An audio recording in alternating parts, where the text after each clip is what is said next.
Welcome to Travels on হুইলে। আজকে Copenhagen ডেনমার্কে আমাদের টার্নারাউন্ডের সময় উপরে দাঁড়িয়ে থাকতে থাকতে দেখলাম একটা সুন্দর এমএসসি জাহাজ আমাদেরকে ক্রস করে যাচ্ছে। তাদের ফার্স্ট রান স্টার্ট হচ্ছে আজকে। সুন্দর জাহাজটা আমাদেরকে সামনের থেকে কভার করে একদম পুরো ওপেন সির দিকে এগিয়ে যাচ্ছে তার প্রথম রান কমপ্লিট করার জন্য।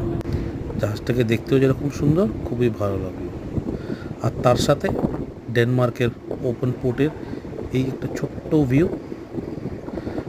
যেখান থেকে দেখা যাচ্ছে এখনও রাস্তাঘাট এরা তৈরি করছে ডকইয়ার্ডে আসার জন্য। যদিও একটা সুন্দর রাস্তা আছে, সেটা একটু ঘুরে হয়, তো এটা সামনের যেটা রয়েছে ওটা শর্টকাট করার জন্য রাস্তার এখনও কাজ চলছে।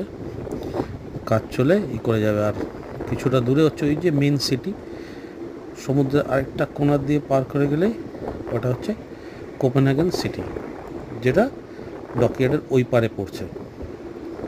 সিটিটাও খুব সুন্দর, জায়গাটাও খুব ভালো। ওই জায়গাটার থেকেই শর্টকাট করার জন্য এদিকের এই রাস্তাটা তৈরি করছে।